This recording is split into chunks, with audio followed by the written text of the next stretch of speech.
Even when you feel low, you can still go. Even when you feel slow, you can still go. Even when there's no hope, you can still go. Go, go, go, go, go, go, go, go. Hello everyone, welcome to J chemistry.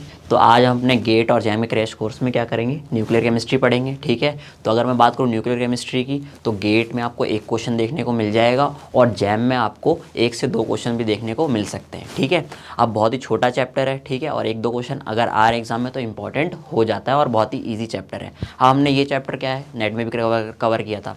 तो net में क्या होता है कि बहुत ही variety of topic से आपको question मिलते हैं देखने को, लेकिन गेट और जैम में ऐसा नहीं है। गेट और जैम में कुछ पर्टिकुलर 2-3 टॉपिक ही हैं जिनसे क्वेश्चन बार बार रिपीट हो रहे हैं, तो हम यहाँ पर वही कवर करेंगे। अब नेट की वीडियो में काफ़ी टॉपिक्स किए हुए हैं।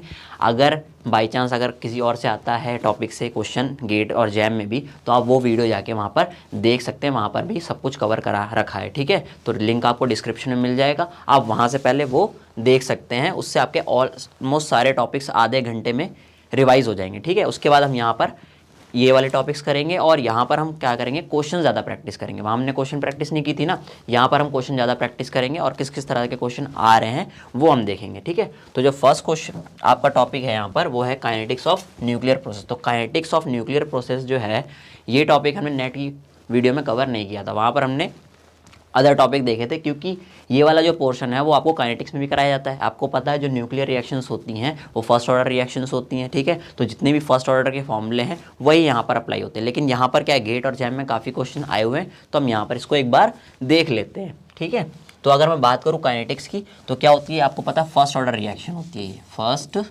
ऑर्डर रिएक्शन होती है। तो फर्स्ट ऑर्डर रिएक्शन है तो मतलब फर्स्ट ऑर्डर वाले सारे फॉर्मूले लगेंगे। तो अगर मैं रेट ऑफ डिसइंटीग्रेशन की बात करूँ यहाँ पर, तो हम उसको कैसे रिप्रेजेंट करते हैं, -dN/dt। जैसे हम वहाँ पर कंसंट्रेशन लेते थे, यहाँ पर हम number of radio active nuclei लेते हैं। तो rate of radio active nuclei जो होता है वो डायरेक्टली प्रोपोर्शनल टू होता है, ठीक है, number of radio active nuclei के।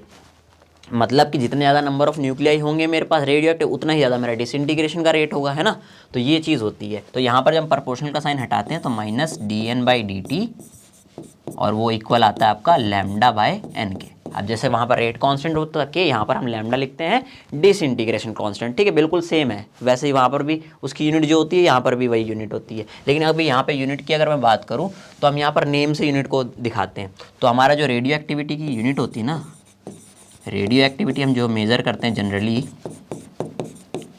एक्टिविटी, ठीक है, यूनिट की बात करूँ तो बैकरेल होती है। ठीक है, बैकरेल बेसिकली पर सेकंड के इक्वली होती है ना। बैकरेल जो होती है वो पर सेकंड के इक्वल ही होती है ना। और एक हमारी क्या होती है, क्यूरी भी होती है।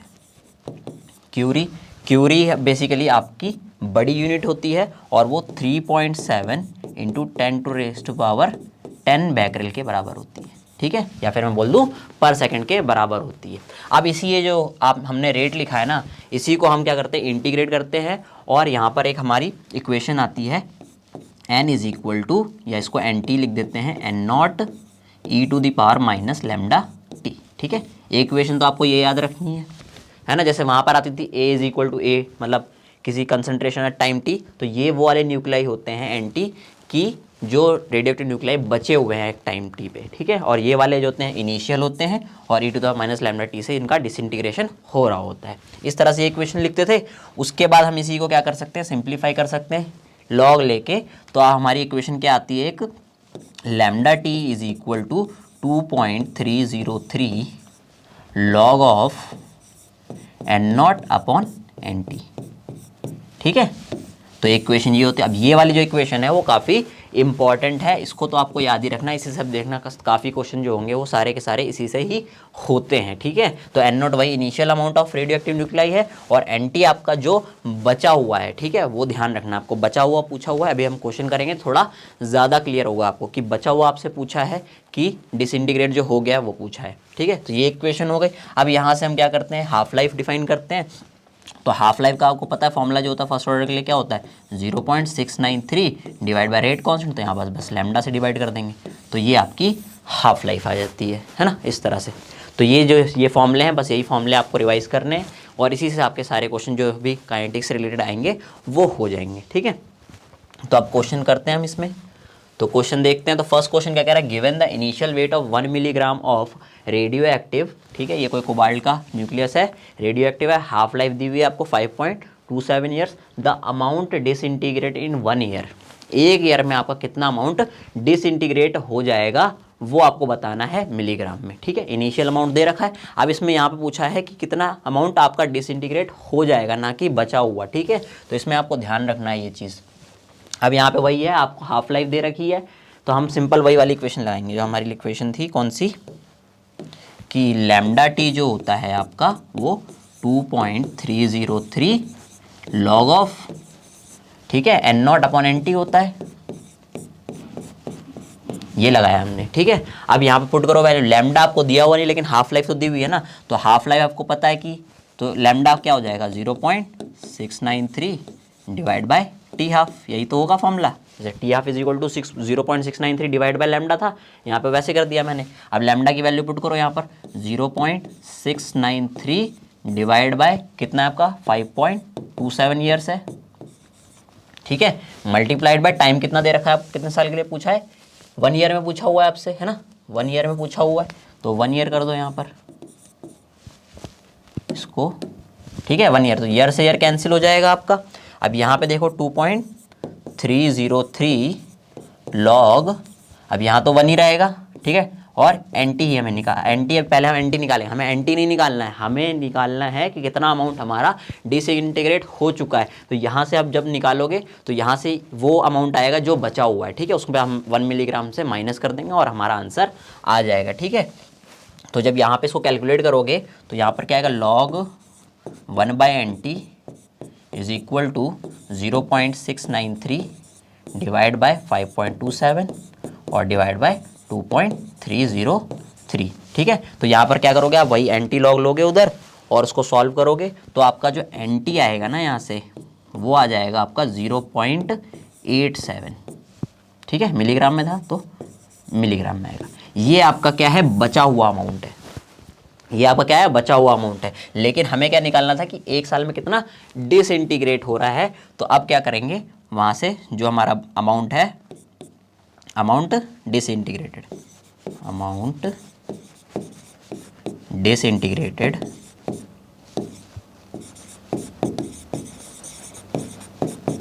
ठीक है, वो कितना हो जाएगा 1 माइनस 0.87, तो ये आ जाएगा आपका 0.13 मिलीग्राम, ठीक है। तो जो आंसर था वो उसमें रेंज थी 0.11 से लेके 0.13 तक, तो 13 आपका बैठ रहा था आराम से, तो हम यहाँ पर आंसर लिख देंगे, ठीक है। और देख लो उसने 2 डेसिमल ही बोला हुआ है हमें, तो यहाँ पर जो आंसर आएगा वो 0.13 आ जाएगा। इस तरह से इसको करना था, ठीक है। नेक्स्ट क्वेश्चन देखते हैं। नेक्स्ट क्वेश्चन क्या कह रहा है, 210 bismuth undergoes beta minus decay to 1/8 of its initial amount in 15 days, ठीक है, मतलब वो कोई डिके दिखा रहा है और अपने इनिशियल अमाउंट के 1/8 तक पहुंच गया है वो 15 दिनों में। The time required for its decay to 1/4 of its initial amount in days, ठीक है। और आपको देखो कुछ भी नहीं दे रखा है यहाँ पर, तो इसको देखो कैसे कर सकते हैं। 2 मेथड है इसको करने के, एक तो बहुत ईजी बताऊंगा और एक पहले हम प्रोसेस से चलते हैं। तो उसने देखो टाइम दे दिया आपको और कंसंट्रेशन दे दी है, तो आपको पता है lambda T is equal to 2.303 log, ठीक है, इनिशियल कितना 1 है और बचा कितना 1/8 बचा, यही तो बोला उसने 1/8 तक हो गया है। उसके बाद क्या है यहाँ पर, यहाँ से आप क्या निकाल लो, लैम्डा निकाल लो, कितना आएगा यहाँ पे 2.303 लॉग, इसको ऊपर ले जाओगे तो 8 हो जाएगा, डिवाइड बाय टी कितना दे रखा है आपको 15 डेज दे रखा है, यहाँ से लैम्डा आ गया, ठीक है। नेक्स्ट इक्वेशन लगाओ, हमें किस में निकालना, 1/4 के लिए निकालना है ना, तो again lambda T is equal to 2.303 log, अब 1/1/4 करोगे, मैं सीधा 4 लिख रहा हूँ यहाँ पर, ठीक है, डिवाइड बाय, यहाँ पर डिवाइड नहीं करेंगे, अब यहाँ से क्या करेंगे, यहाँ से टी हटा दो, यहाँ से टी को हटा दो, तो ये आ जाएगा आपका टी यहाँ पर, ठीक है। तो एक लैम्डा की वैल्यू ये आई, एक लैम्डा की वैल्यू आपकी ये आई, दोनों को इक्वेट कर दो, तो यहाँ से 2.303 log 8 divide by 15 is equal to 2.303 log 4 divide by T, ठीक है। निकालना क्या है हमें, टाइम निकालना है ना, तो बस टाइम निकालो। तो टाइम इधर आ जाएगा, यहाँ से 2.30 से 2.30 कैंसिल हो जाएगा, तो जो t आएगा वो आपका log 4 into 15 divide by log 8। ठीक है, तो जब इसको सॉल्व करोगे तो ये आपका 10 ही आएगा, 10 आ जाएगा। ठीक है, तो 10 यहाँ से आ रहा है। अब देखो कैसे और कर सकते हैं इसको, और उसने आंसर बोला है। अब यहाँ पर 10 मत लिख देना सीधा, ये भी देखना कि उसने आंसर किस में पूछा हुआ है आपसे, 1 डेसिमल प्लेस में पूछा हुआ है, 2 डेसिमल प्लेस में पूछा हुआ है, 3 डेसिमल प्लेस में पूछा हुआ है। ठीक है, तो आंसर 10 आ गया, लेकिन आप लिखोगे यहाँ पर 10.00। ठीक है, क्योंकि यहाँ पर देख सकते हो आप, उसने बोला है 2 डेसिमल में आंसर चाहिए उसको। ठीक है, अब देखो यहाँ पर कैसे कर सकते हैं। अब उसने बोला था आपको कि इनिशियल आपका 1 था। ठीक है, अब अगर मान लो एक हाफ लाइफ हुई होगी, एक हाफ लाइफ अगर हुई होगी, ठीक है, हाफ लाइफ, तो वो कितना हो जाएगा, 1/2 होगा। ठीक है, तो कभी भी आप जो ये मेथड तभी अप्लाई करना जब आपको ऐसे 1/8, 1/16, 1/4 ऐसे करके अमाउंट अगर पूछा हुआ है या दिया हुआ है, तभी आप ये अप्लाई करना। ठीक है, तो हम हाफ लाइफ मेथड से इसको कर सकते हैं। 1/2 हुआ, next half life I, second half life, तो वो 1/4 हुआ, है ना, हमें तो यही निकालना था ना। नेक्स्ट में क्या हुआ होगा, वो थर्ड हाफ लाइफ में 1/8 हुआ होगा। ठीक है, अब ये आपको तीनों हाफ लाइफ का टाइम दे दिया उसने कि जब यहाँ से लेके मैं यहाँ तक गया हूँ तो मुझे 15 दिन लगे हैं। ठीक है, 15 डेज लगे हैं और 3 हाफ लाइफ है। आपको पता हाफ लाइफ जो फर्स्ट ऑर्डर में होती है वो कांस्टेंट रहती है। ठीक है, तो यहाँ पर हम एक हाफ लाइफ अगर मुझे निकालनी हो यहाँ पर इसकी, तो कितनी आ जाएगी, वो आ जाएगी आपकी 15 डेज। कितनी हाफ लाइफ लगी थी, 3, तो ये आ गई आपकी 5 डेज। ठीक है, 5 दिन हाफ लाइफ आ गई आपकी 5 डेज। अब आपको पता है कि 1/4 में उसको करने के लिए 2 हाफ लाइफ लगी थी, तो 5 दूनी 10 मतलब 10 डेज लग गए उसको, है ना। बस यहाँ से आंसर आ गया आपका कि 10 डेज लगे होंगे उसको 1/4 पहुँचने में। बस ऐसे करोगे आप। ठीक है, तो ये कितना ईजी था मेथड, ऐसे भी कर सकते हैं इसको आराम से। तो इसका आंसर आपका आ जाएगा 10.00, क्योंकि उसने 2 डेसिमल प्लेसेस में हमें बोला हुआ था। ठीक है, इतना समझ में आया होगा आप लोगों को। नेक्स्ट है आपके रेडियो एक्टिव सैंपल। ये आप पहले हमने गेट एक क्वेश्चन किए हुए हैं, अब ये जैम के क्वेश्चन कर रहे हैं। ठीक है, यहाँ पे मैंने 2 क्वेश्चन लिए हुए हैं। अदर वीडियोस में हमने यहाँ पर एक क्वेश्चन लिया हुआ था, लेकिन यहाँ पर टॉपिक थोड़े छोटे हैं, इसलिए हम 2 क्वेश्चन प्रैक्टिस कर रहे हैं। ठीक है, radioactive sample decays to 10% of its initial amount in 4600 minutes. The rate constant of this process is dash in hours पूछा हुआ है। ठीक है, उसने टाइम हमें मिनट्स में दिया हुआ है और पर आवर में हमें इंटीग्रेशन मतलब वो डिसइंटीग्रेशन कांस्टेंट मतलब बेसिकली रेट कांस्टेंट पूछा हुआ है। Round off to 2 decimal place करना है हमें। ठीक है, तो करते हैं इसको। तो इसमें बोला उसने 10% ऑफ इट्स इनिशियल अमाउंट, 10%। देखो कैसे करेंगे इसको। आपका lambda T is equal to होता है 2.303 लॉग। ठीक है, अब मान लेते हैं उसने 10% बोला है ना, इनिशियली मान लेते हैं 100% था, 100 था, और वो अब क्या हुआ है, डिकेज टू। अब ये ध्यान रखना है कि उसने बोला डिकेज टू, मतलब वो 10% तक हो गया डिके, मतलब उसका 10% ही बचा हुआ है, तो यहाँ पर 10 ही आएगा। ठीक है, अभी के लिए तो यहाँ पर 10 करोगे। अब उसने क्या दिया हुआ है, हमें टाइम भी दिया हुआ है, लैम्डा निकाल लो। लैम्डा इज इक्वल टू अगर क्या आ जाएगा 2.303 लॉग, ये तो आपका लॉग 10 हो जाएगा ना, लॉग 10, और डिवाइड बाय आपका टाइम कितना है 4600। अब ये मिनट में दे रखा है, लेकिन लैम्डा हमें किस में निकालना है, आर में निकालना है ना, तो इसको आप डिवाइड कर दोगे 60 से। तो जैसे ही आप 60 से डिवाइड करोगे ये आ जाएगा आर में। ठीक है, ये आर में आ गया। अब इसको आप अगर जब सॉल्व करोगे ना, तो आपका जो आंसर आएगा वो कितना आएगा, इसको सॉल्व करोगे तो 0.03 आर इनवर्स आएगा। ठीक है, क्योंकि ये आर नीचे था ना, ऊपर जाके इनवर्स हो जाएगा। तो इस तरह से आपको ये करना था, 0.03 आपका आंसर आ जाएगा इसके लिए। तो यहाँ पर देखो, ठीक है, 2 डेसिमल प्लेस तक बोला हुआ था, तो यहाँ पर 0.03 आंसर आ जाएगा आप लोगों का। ये इस तरह से कितना इजी क्वेश्चन था, कुछ नहीं करना। हमेशा हम देख रहे हो हर क्वेश्चन में यही इक्वेशन अप्लाई कर रहे हैं ज़्यादातर, है ना, तो इसी इक्वेशन से आपके क्वेश्चन हो रहे हैं।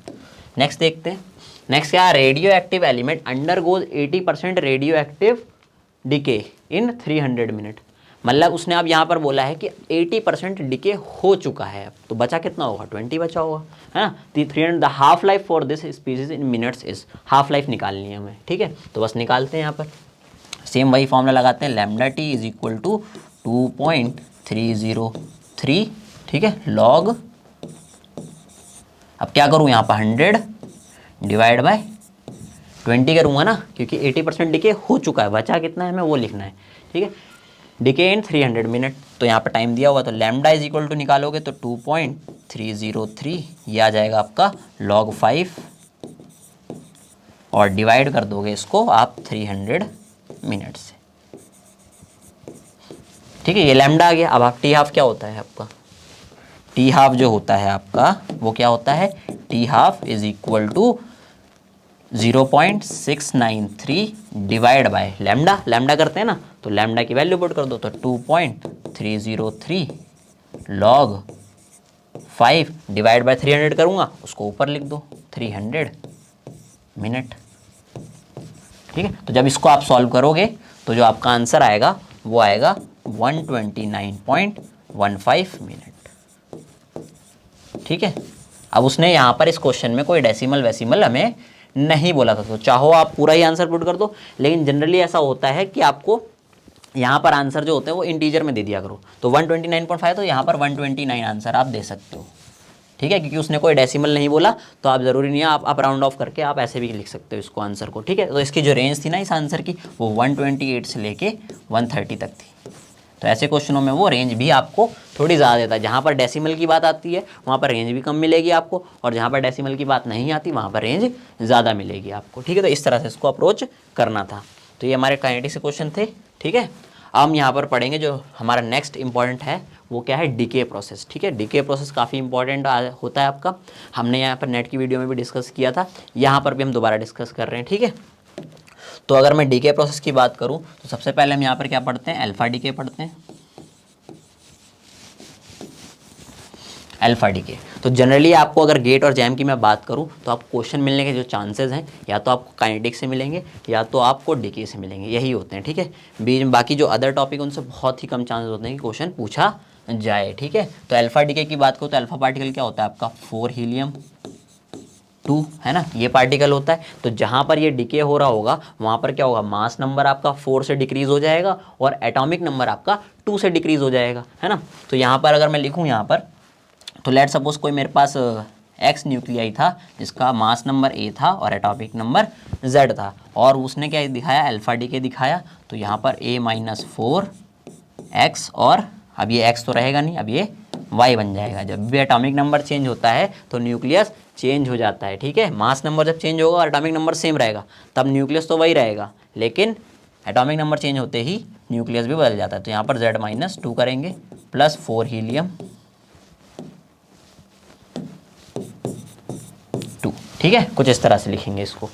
तो यहाँ पर बेसिकली क्या है, आपके एटॉमिक नंबर कम हो रहा है आपका 4 से, और जब भी और एटॉमिक नंबर आपका 2 से कम हो रहा है, मास नंबर आपका 4 से कम हो रहा है। तो जब भी आपके एटॉमिक नंबर भी चेंज हो रहे हो और मास नंबर भी चेंज हो रहा है, तो वहाँ पर आप समझ जाना कि अल्फा डीके हुआ होगा, ठीक है। तो यहाँ पर अगर मैं बात करूँ तो जब भी अल्फा डीके होता है तो न्यूट्रॉन टू प्रोटॉन रेशो जो होता है वो इंक्रीज़ हो जाता है, ठीक है। इसको आपको ध्यान रखना, neutron to proton ratio increase हो जाता है, और जनरली जिसका मास नंबर ए जो होता है ग्रेटर देन 140 होता है वो इसको दिखाते हैं, ठीक है। अगर मास नंबर आपका 140 या उससे ज़्यादा आ रहा है, 140 से ज़्यादा आ रहा है, तो वहाँ पर वो न्यूक्लियाई जो होते हैं ससेप्टिबल होते हैं कि वो आपको अल्फा डीके दिखाएं, ठीक है। तो इस तरह से ये था, तो ये अल्फा डीके में आपका यही था। अब हम बात करेंगे किसकी, बीटा डीके की। तो बीटा डीके थोड़ा ज़्यादा इंपॉर्टेंट है, बीटा डीके, ठीक है। समटाइम इसको बीटा माइनस डीके भी बोलते हैं, बीटा डीके को ही बीटा माइनस डीके बोलते हैं। जनरली जो न्यूक्लियाइड्स होते हैं, ऐसे न्यूक्लियाइड जिनमें एक्सेस ऑफ न्यूट्रॉन, न्यूट्रॉन की जिसमें एक्सेस होती है, वो न्यूक्लियाई क्या दिखाते हैं, बीटा डीके दिखाते हैं, ठीक है। Nuclide with excess of neutrons, ठीक है। ऐसे न्यूक्लियाइड जो जिनके पास न्यूट्रॉन की ज़्यादा तादाद होती है वो यहाँ पर बीटा डीके दिखाते हैं। तो होगा क्या, अगर न्यूट्रॉन ज़्यादा है तो वहाँ पर कन्वर्जन होगा, तो न्यूट्रॉन जो होता है वो प्रोटॉन में कन्वर्ट हो जाता है। जो है एक आपका न्यूट्रॉन होगा वो क्या होता है, प्रोटॉन में कन्वर्ट हो जाता है। साथ में आपका यहाँ पर बीटा डीके होता है, तो इसको या तो बीटा माइनस लिख लेते हैं, या तो इसी को हम कैसे लिखते हैं, ऐसे लिखते हैं 0, ठीक है। इस तरह से इसको लिखते हैं। बीटा पार्टिकल बेसिकली जो बीटा माइनस होता है वो एक इलेक्ट्रॉन ही की तरह होता है, ठीक है।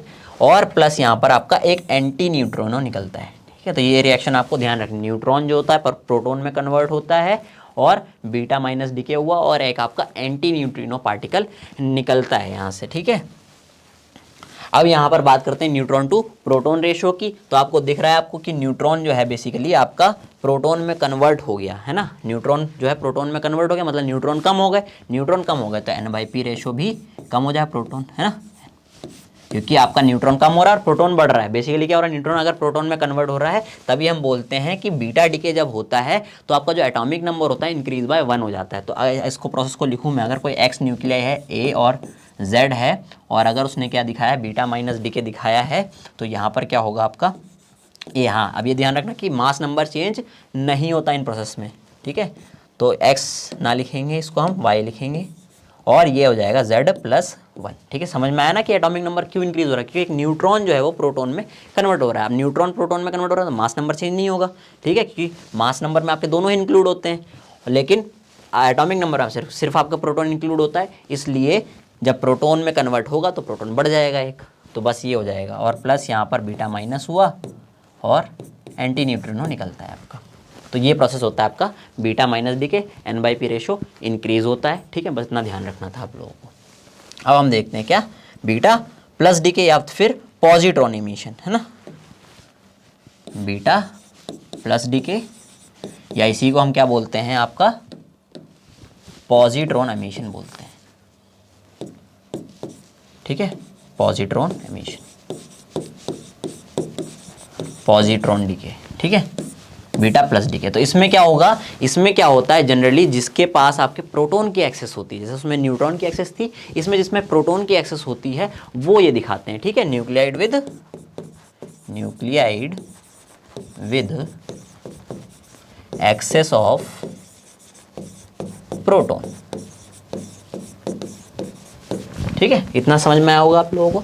तो यहाँ पे क्या होगा, प्रोटॉन जो है वो न्यूट्रॉन में कन्वर्ट होते हैं, तो प्रोटॉन जो होगा आपका वो जाके एक न्यूट्रॉन में कन्वर्ट होगा और क्या होगा आपका यहाँ पर बीटा प्लस निकलेगा, बीटा प्लस, या फिर इसी को हम कैसे दिखाते हैं पॉजिटिव, है ना, इस तरह से भी दिखाते हैं। तो ये क्या होता है, इलेक्ट्रॉन ही होता है, बस क्या होता है अपोजिट चार्ज का होता है। ठीक है, और यहाँ पर क्या होता है एक न्यूट्रिनो निकलता है। ठीक है, इसको भी ध्यान रखना, कहाँ किसमें एंटी न्यूट्रॉन निकल रहा है, किसमें न्यूट्रिनो निकल रहा है, तो इन चीज़ों का भी पूछा जा सकता है आप लोगों से। तो अब यहाँ पर देखो एक प्रोटॉन जो है वो न्यूट्रॉन में कन्वर्ट हो गया। ठीक है, तो यहाँ पर क्या हुआ, प्रोटॉन कम हो गए, न्यूट्रॉन बढ़ गए, तो n/p रेशो भी बढ़ जाएगा।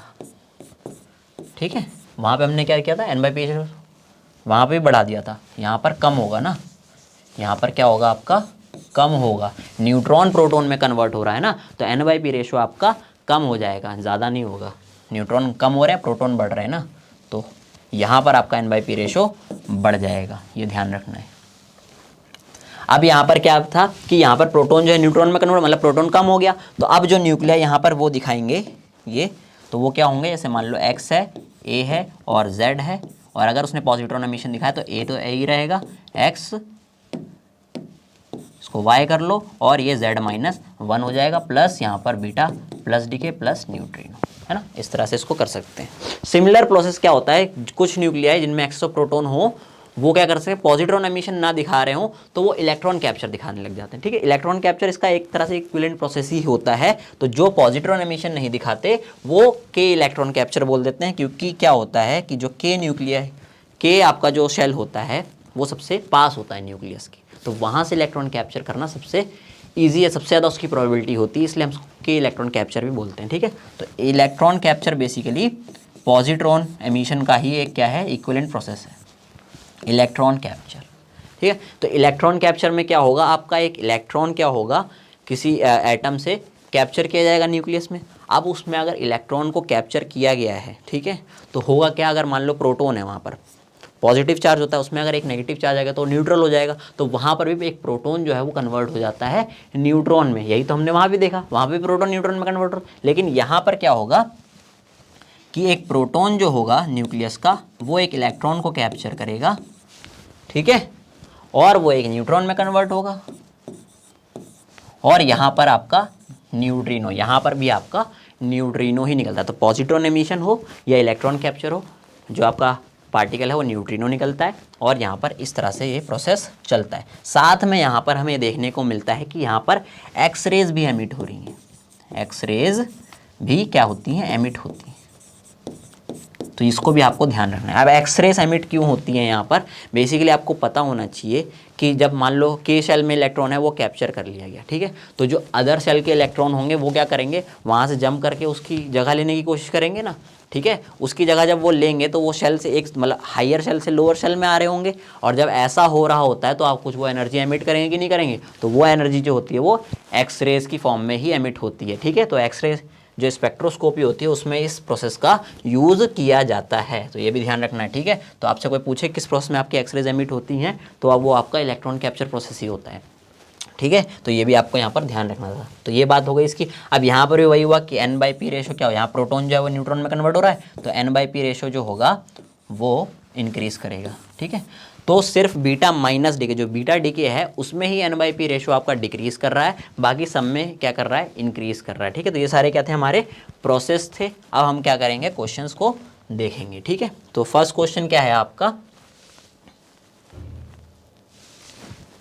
तो फर्स्ट क्वेश्चन क्या है आपका, ये गेट 2020 में पूछा हुआ क्वेश्चन है, और ये थोड़ा काफ़ी अच्छा क्वेश्चन है, ठीक है। इसमें थोड़ा आपको सोचना पड़ेगा, डायरेक्ट आप इसको नहीं कर। The fission reaction of 235 uranium 92 with thermal neutron, ठीक है, ये ध्यान रखना, thermal neutron is represented below, ठीक है। यहाँ पर क्या हुआ, एक यूरेनियम जो 235 था उसको बॉम्बार्ड किया गया, मतलब थर्मल न्यूट्रॉन से, तो वहाँ पर एक ये वाला बन गया, उसने न्यूट्रॉन मान लो एब्जॉर्ब किया होगा। उसके बाद क्या हुआ, ये अनस्टेबल है, इसने फिजन प्रोसेस यहाँ पर दिखाना स्टार्ट किया, ठीक है। तो जब फिजन प्रोसेस हुआ तो यहाँ पर दो न्यूक्लियाई बने, ये और ये। फिर उसने क्या कहा कि ये जो है वो अनस्टेबल थे और ये कुछ series of radioactive decay दिखा रहे हैं, और एक स्टेबल X3, ये वाला स्टेबल, और ये जो है Y4, तो ये जो लास्ट में आपके चेन एंडर्स हैं ये स्टेबल न्यूक्लियाई बना रहे हैं, ठीक है। तो इनको आपको आइडेंटिफाई करना था, और उसने यहाँ पर ये नहीं बताया आपको कि कौन सा पार्टिकल वहाँ पर निकल रहे हैं, ठीक है। तो यही था। अब हमारे पास 4 तरह के डीके होते हैं, अल्फा डीके, बीटा डीके, है ना। तो हमें कैसे पता चला कौन सा डीके यहाँ पर हो रहा है, ठीक है। तो यहाँ पर थोड़ा सा आपको लॉजिक लगाना था।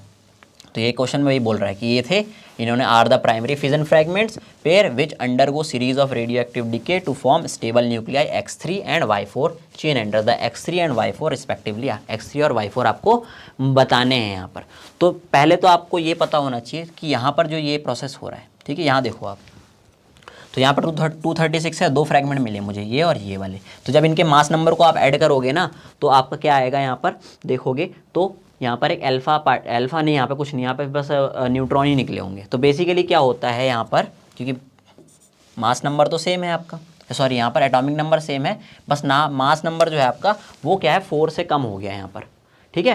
4 से कम हो गया तो मतलब वहाँ पर अगर एटॉमिक नंबर सेम है, सिर्फ मास नंबर ही कम हो रहा है, तो वहाँ पर न्यूट्रॉन के चांसेस होते हैं। तो बेसिकली ये फिजन रिएक्शन में ये ध्यान रखना, कभी भी कोई अगर न्यूक्लियाई है उसको बॉम्बार्ड किया गया थर्मल न्यूट्रॉन से, तो वहाँ पर क्या होगा, फिजन प्रोसेस होगा, ठीक है। 2 डॉटर न्यूक्लियाई मिलेंगे आपको, 2 या 3 जो भी हैं, साथ में आपके न्यूट्रॉन एमिट होते हैं, ठीक है। जो चेन रिएक्शंस होती है न्यूक्लियर की वो ऐसी ही होती हैं। वहाँ पर क्या होगा, एक को मैंने बॉम्बार्ड किया, वो उसने फर्दर डॉटर न्यूक्लियाई में टूटा, कुछ न्यूट्रॉन दिया, वो फर्दर न्यूट्रॉन क्या करते हैं, फिर से अटैक करते हैं उस पर, फिर वो टूटता है, फिर न्यूट्रॉन प्रोड्यूस होते हैं। इस तरह से वो चेन रिएक्शन चलती जाती है, ठीक है। तो न्यूक्लियर जो आपके फ्यूल होता है, जो आपके न्यूक्लियर रिएक्टर्स होते हैं, उनमें इस तरह की ही रिएक्शन होती है। तो यहाँ पर आपको ध्यान रखना था कि यहाँ पर न्यूट्रॉन ही एमिट होंगे। तो अब हम न्यूट्रॉन एमिट करवा के दिखाते हैं, फिर देखते हैं कि इस क्वेश्चन में और क्या है। तो अगर मैं क्या करूँ, यहाँ पर हमें पता चला कि हाँ इनके साथ न्यूट्रॉन निकल रहे होंगे, तो न्यूट्रॉन अगर मैं फर्स्ट न्यूट्रॉन अगर यहाँ पर मैं इसको करवाऊँ, एक न्यूट्रॉन हटेगा तो यहाँ पर इसका क्या आएगा, 98 आएगा, क्योंकि एटॉमिक नंबर सेम रहेगा, सिर्फ मास नंबर चेंज होता रहेगा। 98, 97 और 96, ठीक है, और 41। तो पहले इसको देखते हैं। तो यहाँ पर तो आपको फर्स्ट ऑप्शन देखोगे तो यहाँ पर 96, 41 दिख जाएगा आपको, ठीक है। अब हम देखते हैं इसके बारे में, नेक्स्ट वाला देखते हैं। अगर नेक्स्ट वाला भी यही सही आ गया तो आंसर यही हो जाएगा। अब नेक्स्ट में देखें अगर हम, तो यहाँ पर क्या है आपका 133 है, तो एक होगा तो ये 132 बचेगा, फिर ये आपका 131 बचेगा, फिर आपका ये 130 बचेगा, वो तो ये वाला है। फिर नेक्स्ट में आपका 129 बचना चाहिए, लेकिन यहाँ पे तो आप ऑप्शन देखोगे तो आपको 130 दिया हुआ है, ठीक है। तो मतलब ये आंसर आपका नहीं हो सकता। तो अब तो हमने न्यूट्रॉन एमिट करवा दिए, अब हमें तो पता था न्यूट्रॉन एमिट हो रहे हैं, लेकिन न्यूट्रॉन से तो आंसर ही नहीं आया, मतलब कि क्या हो सकता है। अब देखो यहाँ पर और पॉसिबिलिटी क्या है। अब मैंने अभी बताया आपको बीटा डीके में क्या होता था वहाँ पर कि एक्सेस ऑफ न्यूट्रॉन जो होते थे वो प्रोटॉन में कन्वर्ट, तो जहाँ पर न्यूट्रॉन आ रहे हैं वो प्रोटॉन में कन्वर्ट होके आपको बीटा प्लस डीके, मतलब बीटा प्लस नहीं बीटा माइनस डीके भी दिखा सकते हैं। तो ये चीज़ आपको ध्यान रखनी थी यहाँ पर, ठीक है। तो अब हम देखेंगे कि और एक जो पॉसिबिलिटी है वो क्या है, बीटा डीके की पॉसिबिलिटी है। तो आप बीटा डीके करवाते हैं, तो जब भी न्यूट्रॉन एमिट हो रहे हैं तो वहाँ पर दो पॉसिबिलिटी ही आपको दिखेंगी, या तो आपका क्या हो जाए, न्यूट्रॉन एमिट हो जाए, या तो वो न्यूट्रॉन कन्वर्ट होके प्रोटॉन में आपको बीटा माइनस डीके दिखा दे, ठीक है। तो ये चीज़ें आपको ध्यान रखनी थी यहाँ पर। तो अब हम यहाँ पर देखते हैं इसको, तो क्या होगा, मान लो लेट सपोज यहाँ पर बीटा माइनस डीके हुआ, ठीक है। तो एक बीटा अगर गया तो अब क्या होगा यहाँ पर, अब यहाँ पर सिर्फ एटॉमिक नंबर में फ़र्क पड़ता है, ये आपका 42 हो जाएगा, देन आपका बीटा गया तो 43 हो जाएगा, देन आपका बीटा गया तो 44 हो जाएगा, ठीक है। तो 44 है और 99 है, तो देखो कहाँ दे रखा है ऐसा, 44 99 यहाँ दे रखा है, नहीं दे रखा, यहाँ दे रखा है ना आपको, ये हो सकता है। फिर आप करते हैं नेक्स्ट वाले में, अगर नेक्स्ट वाले में सही बैठा तो वही आंसर हो जाएगा अपना, ठीक है। तो यहाँ पर क्या होगा, 133 था, ये 52 हो जाएगा अब, अगर बीटा डीके दिखाया उसने, फिर ये 53 हो जाएगा, एक और बीटा डीके दिखाया, फिर एक और बीटा डीके दिखाया तो ये 54 हो जाएगा, और लास्ट में एक और बीटा डीके दिखेगा तो ये 55 हो जाएगा, और आपका मास नंबर वही रहेगा, ठीक है। तो बस अब देखो यहाँ पर, तो ये देखो आप यहाँ पे दे रखा है कि नहीं दे रखा, 55 CS और 133, तो आपका आंसर यही वाला हो जाएगा, ठीक है। अदर देखोगे तो आपको कुछ पैटर्न नहीं दिखेगा वहाँ पर, ठीक है। यहाँ पर देखोगे आप तो पहले 99 था ना, वहाँ पर 99 था, 93 हुआ, मतलब मास नंबर 6 से डिक्रीज़ हुआ और एटॉमिक नंबर आपका 3 से डिक्रीज़ होता है। ऐसा कोई पार्टिकल है जिसमें 2 न्यूट्रॉन और 1 प्रोटॉन डिक्रीज़ हो, ऐसा कुछ पार्टिकल ही नहीं होता है ना। तो ये भी आंसर नहीं हो सकता आपका। यहाँ पे देखो, यहाँ तो 35 कर दिया उन्होंने, तो 41 से सीधा 35, मतलब 6 प्रोटॉन कम कर दिए। अब वहाँ पर 3 ही था तो कैसे होगा, ये भी नहीं हो सकता आपका आंसर, ठीक है। तो इस तरह से आप देख सकते हो ऑप्शन, ये 2 ऑप्शन तो ऐसे एलिमिनेट हो जाते हैं आपके, उन दोनों में ही थोड़ा सा वो था, उसमें आपका बी ऑप्शन बिल्कुल सही है, ठीक है। तो कभी कभार ऐसे डायरेक्ट क्वेश्चन नहीं पूछे, थोड़ा आपको दिमाग वहाँ पर लगाना पड़ेगा, ठीक है, उसके बाद ही आप कर पाओगे। नेक्स्ट क्वेश्चन देखते हैं।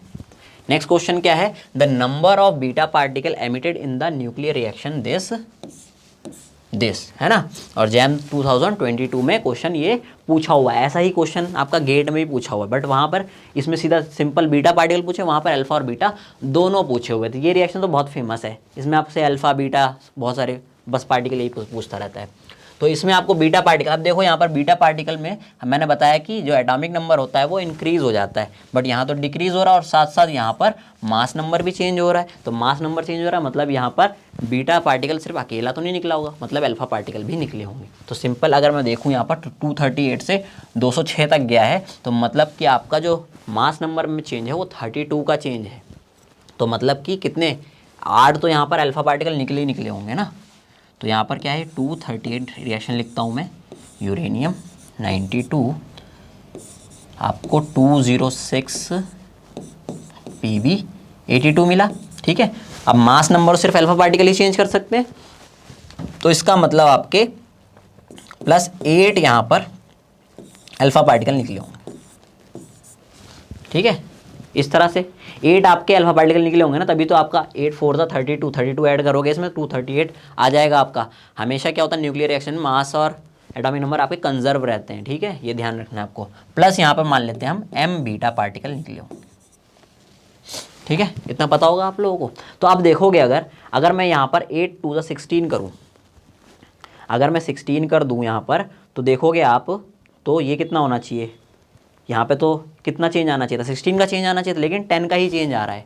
तो कितने 16 में से 10 गया तो 6 पार्टिकल निकलेंगे यहाँ पर। लेकिन अब देखो प्रोसेस कैसे कर सकते हैं इसको, ये तो था हिट एंड ट्रायल, मतलब ऐसे ही हमने कर लिया इसको। अब इसको देखो, मास नंबर सेम रहना चाहिए, 238 = 206 + 8 × 4 32 है ना। ये तो हम यहाँ से m इसमें कंट्रीब्यूट होगा नहीं, इसको तो हटा ही दो आप, क्योंकि हमें तो हमें अल्फा पार्टिकल तो पता चल ही गए थे 8 निकल रहे हैं, ठीक है, हमें तो बीटा निकालने हैं, तो बीटा पार्टिकल सिर्फ आपके एटॉमिक नंबर में ही कंट्रीब्यूट करते हैं। तो एटॉमिक नंबर वाली इक्वेशन लगाओ, 92 is equal to 82 plus 8 to the 16, ठीक है, और यहाँ पर आप कर दो प्लस m बीटा, ठीक है, या तो इसको माइनस, वैसे हम यहाँ पर माइनस लिखते हैं, ठीक है, माइनस लिखेंगे, माइनस m, कैसे भी कर दो आप, हो जाएगा आपका, m कर दो, चलो प्लस m, ठीक है, इस तरह से आएगा आपका। अब देखो यहाँ पर तो m की वैल्यू अब यहाँ पर नेगेटिव आ जाएगी आपकी, इसलिए मैं बोल रहा था वहाँ पर माइनस लिखते हैं, तो नेगेटिव है पॉजिटिव है उससे हमें मतलब नहीं है, आंसर आपका आना चाहिए, नंबर ऑफ पार्टिकल निकलने चाहिए। तो यहाँ पर क्या होना चाहिए, ये आप जब कैलकुलेट करोगे तो यहाँ पे जो आपका आएगा इस इक्वेशन से -6 आएगा, और यहीं पे अगर आप माइनस करते ना इसको तो आपका यहाँ पर 6 ही आता आंसर, ठीक है। तो यहाँ से आपके क्या आ जाएगा आंसर जो आएगा वो 6 पार्टिकल्स आ जाएंगे, तो आपके 6 बीटा पार्टिकल्स हैं, ठीक है। तो इस इक्वेशन में आप क्या कर लेना, यहाँ पर -m बीटा कर लेना, -m बीटा, क्योंकि बीटा माइनस होता है ना, बीटा कैसा होता है एक तरह से, अगर मैं एटॉमिक इसको बीटा को लिखना चाहूँ तो या तो इसको हम ऐसे लिख दें, इसको प्लस कर लो आप, इसको लेकिन ऐसे लिखते हैं ना, ठीक है। तो एटॉमिक नंबर में आपका -1 का चेंज आता है, ठीक है, इस तरह से करते हैं, तो ये ध्यान रखना, इसलिए -m करेंगे इस इक्वेशन में, इस तरह से लिख लो, ज़्यादा बेटर है, -m। तो ये समझ में आ गया होगा आप लोगों को। तो इस तरह से इसको हम करेंगे, m इज इक्वल टू आपका 6 आ जाएगा, ठीक है। और वैसे ही पार्टिकल्स हैं तो नेगेटिव वैल्यू तो आएगी ही नहीं, हमेशा पॉजिटिव वैल्यू आएगी ना, पार्टिकल है, पार्टिकल नेगेटिव थोड़ी हो सकता है, नंबर है वो तो नेक्स्ट देखते हैं, इसका आंसर आपका 6 आ जाएगा। हाँ, नेक्स्ट क्या है आपका, the decay modes of 14 carbon and 14 oxygen are, ठीक है, 14 कार्बन और 14 ऑक्सीजन आर क्या होगा, तो अभी जो भी मैंने बताया है ना, अगर उसको आपको ध्यान में रखोगे तो ये आराम से क्वेश्चन हो जाएगा। 14 कार्बन है, देखो 14 कार्बन 6 है, ठीक है। तो आपको पता है जो कार्बन का 12 आइसोटोप होता है वो सबसे स्टेबल होता है, बट यहाँ 14 वाला दिया हुआ है, 14 वाला दिया मतलब वहाँ पर न्यूट्रॉन ज़्यादा है, प्रोटॉन तो सेम ही है, प्रोटॉन तो उसमें भी 6 होते हैं, इसमें भी 6 होते हैं, तो यहाँ पर आपके न्यूट्रॉन एक्सेस में है, और न्यूट्रॉन जब एक्सेस में होते हैं तो वहाँ पर क्या होता है आपका बीटा माइनस डीके आपका होता है, ठीक है। देखो कितना ईजी था।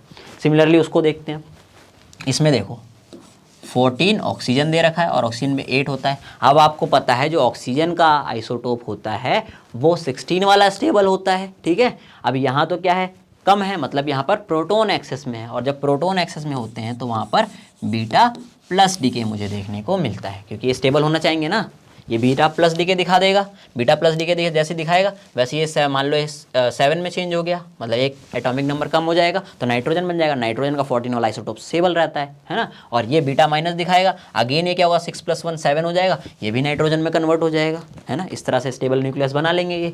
तो मतलब कि जो 14 कार्बन है वो आपका बीटा माइनस डीके दिखाएगा, तो सिर्फ बीटा माइनस नहीं, बीटा यहाँ पॉजिट्रॉन दे दिया है, ये भी नहीं, यहाँ beta minus decay and positron emission respectively, तो बिल्कुल सही है ये, ठीक है। तो सी ऑप्शन आपका बिल्कुल सही है कि जो 14C है वो आपका बीटा माइनस और जो 14O है वो आपका बीटा प्लस यानी कि पॉजिट्रॉन एमिशन दिखाएगा।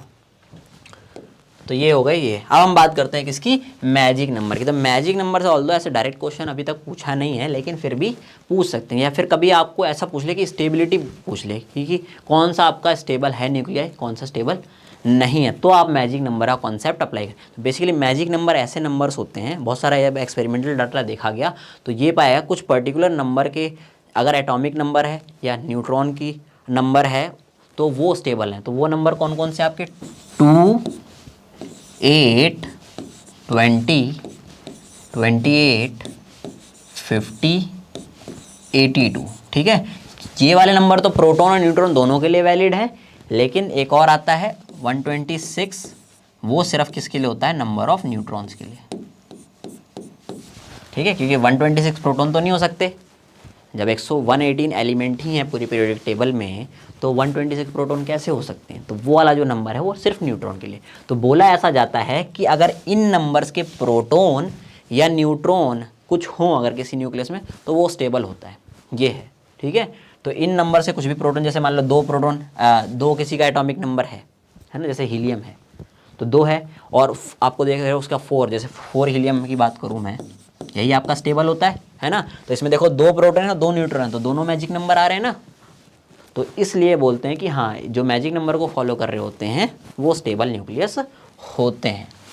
तो भाई इसमें आपको इतना ही था, इसमें कुछ ध्यान नहीं, बस ये मैजिक नंबर आपको ध्यान रखने।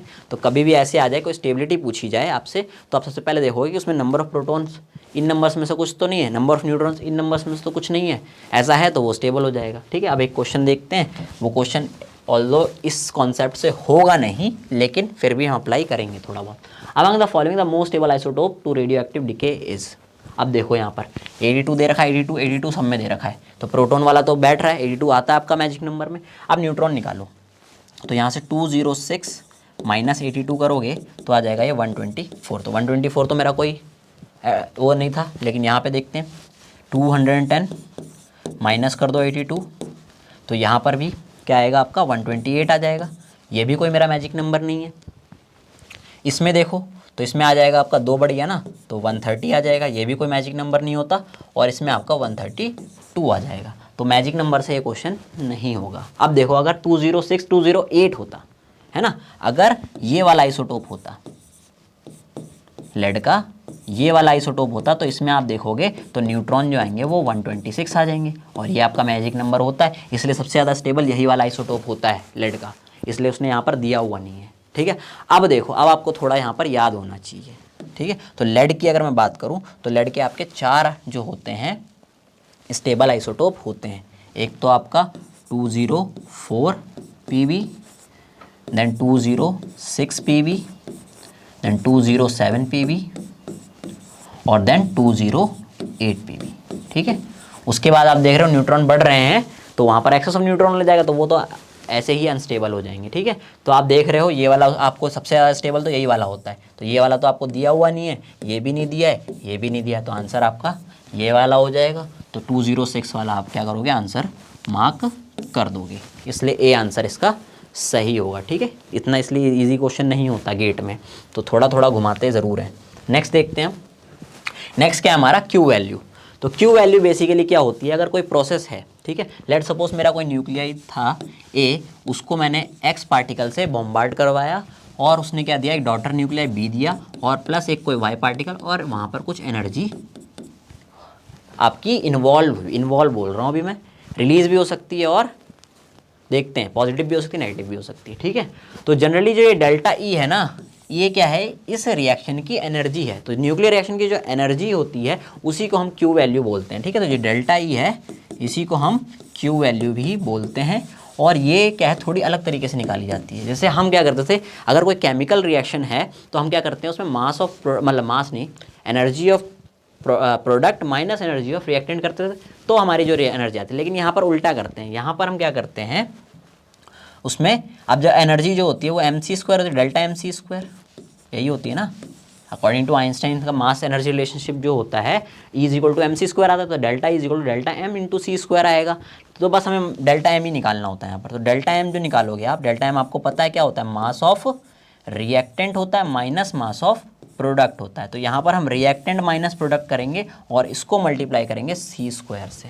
ठीक है, और c² की जनरली जो वैल्यू होती है वो 931.5 मेगा इलेक्ट्रॉन वोल्ट होती है। तो जनरली आपसे मेगा इलेक्ट्रॉन वोल्ट में ही पूछता है, अगर कोई और यूनिट है तो आप यूनिट कन्वर्जन आराम से कर सकते हो। ठीक है, तो यहाँ से आपका mass of reactant minus mass of product into c² आता है। ये क्या हो जाएगा, ये तो डेल्टा m था, ये डेल्टा m था, और ये पूरी की पूरी वैल्यू आपकी क्या है, जब मैं इसको c² से मल्टीप्लाई कर दूंगा तो वो आपकी q वैल्यू आ जाती है। ठीक है, तो ये आपको ध्यान रखना है। अब इसमें एक चीज़ ये है कि Q वैल्यू जब आपकी पॉजिटिव आती है, ठीक है, तो जब आपका Q वैल्यू जो है वो क्या आ जाए, ग्रेटर देन 0 आ जाए, तब आपकी रिएक्शन जो होती है एक्सोएर्गिक होती है, एक्सोएर्जिक है। ठीक है, एक्सो एनर्जेटिक, तो मतलब कि जैसे वहाँ पर एंडोथर्मिक और एक्सोथर्मिक पढ़ते थे ना, तो वहाँ पर हम क्या करते देखते थे कि जब हमारी नेगेटिव आ रही होती थी, कि जब आपकी डेल्टा ई जो है वो डेल्टा एच जो है वो लेस देन 0 है, तब आपका क्या होता था कि वहाँ पर एक्सोथर्मिक रिएक्शन। लेकिन यहाँ पर उल्टा है, यहाँ पर जब ग्रेटर आएगी तब एक्सोएर्गिक रिएक्शन होगी, और तभी आपकी स्पॉन्टेनियस रिएक्शन होगी। ये ध्यान रखना है आपको।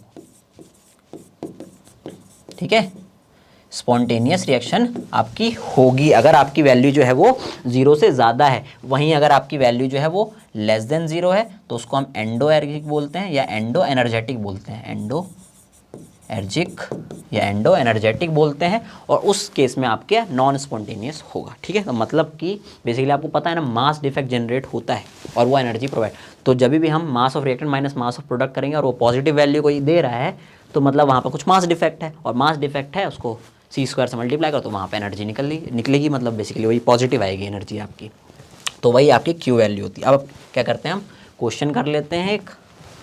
ठीक है, ये लास्ट क्वेश्चन है आपका।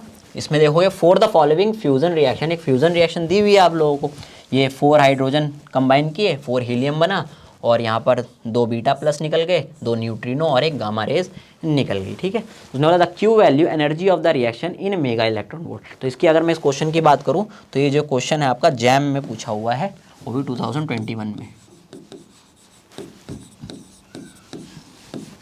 ठीक है, जैम 2021 का क्वेश्चन है ये, तो जैम में Q वैल्यू पूछी हुई है, मतलब कि और भी टॉपिक से क्वेश्चन आ सकते हैं, इसलिए मैं कह रहा हूँ जो नेट वाली वीडियो है, लिंक आपको डिस्क्रिप्शन में मिलेगा, उसको देखो, उसमें काफ़ी टॉपिक जो है वो कवर कराए हुए हैं। तो Q value energy of the reaction in mega electron volt round up to 1 decimal place तक हमें राउंड ऑफ करना है। तो बस सिंपल क्या करना है इसमें, आपको यहाँ पर Q वैल्यू निकालनी है ना, उसको मैं डेल्टा E से निकाल रहा हूँ। Delta is equal to delta M बोला हमने और c² बोला, डेल्टा M मैंने क्या बोला, mass of reactant minus mass of product. अब देखो यहाँ पर रिएक्टेंट प्रोडक्ट बहुत सारे दे रखे हैं, रिएक्टेंट तो एक ही है, प्रोडक्ट यहाँ पर आपको बहुत सारे दे रखे हैं, तो सबका मास लूँगा क्या मैं, पर उसने दिया तो मेरे को सिर्फ इसका ही है। तो ये जो बेसिकली इनका मास जो होता है न्यूट्रिनो वगैरह का, गामा का तो बेसिकली मास लेस ही बोल सकते हैं उसको हम, न्यूट्रिनो का भी मास बहुत ही कम होता है, नेग्लिजिबल होता है as compare to in nucleus के, और बीटा प्लस का भी कोई मास ज़्यादा नहीं होता है, इलेक्ट्रॉन ही तो होता है ना वो, तो इलेक्ट्रॉन का मास कंपेयर टू प्रोटॉन न्यूट्रॉन क्या होता है, बहुत ही कम होता है, तो इनको भी हम नेग्लेक्ट कर देते हैं। ठीक है, तो इनको हम लेंगे ही नहीं, सिर्फ हम इन दोनों को ही करेंगे, और इन दोनों का ही मास हमें दिया हुआ है। ठीक है, तो मास ऑफ रिएक्टेंट आपको क्या दिया हुआ है, रिएक्टेंट का मास आपको दिया हुआ है 1H का दिया हुआ है ना, तो 4 × 1.007825 करोगे। ठीक है, और माइनस कर दोगे यहाँ पर जो ये आपका हीलियम वाला मास दिया हुआ है, तो इसको 4.00264 कर दोगे। ठीक है, और इसको मल्टीप्लाई करोगे आप किससे, 931.5, तो आपका आंसर जो आएगा वो मेगा इलेक्ट्रॉन वोल्ट में आएगा, और आपसे मेगा इलेक्ट्रॉन वोल्ट में ही पूछा हुआ है ना, ये देखो मेगा इलेक्ट्रॉन वोल्ट में ही पूछा हुआ है, तो बस निकाल लो इसको। तो जब इसको आप कैलकुलेट करोगे तो जो आपका आंसर आएगा वो क्या आएगा, 26.73 मेगा इलेक्ट्रॉन वोल्ट आएगा। ठीक है, और उसने बोला आपको राउंड ऑफ करना है इसको 1 डेसिमल प्लेस में, तो ये आ जाएगा 26.7 मेगा इलेक्ट्रॉन वोल्ट, है ना। अगर ये 5 से ज़्यादा होता तो 8 लिखते हैं हम। ठीक है, तो ये जो है आपका आंसर करेक्ट है। अब देखते हैं, यहाँ पर पुट कर देते हैं, तो यही आपका आंसर हो जाएगा 26.7। तो ये आपका आंसर था। तो इस तरह से आपको क्वेश्चन करने हैं।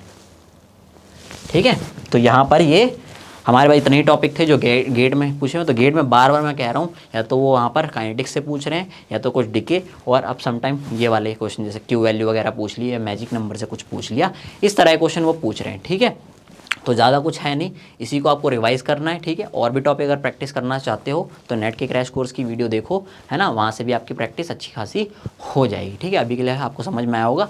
Happy learning.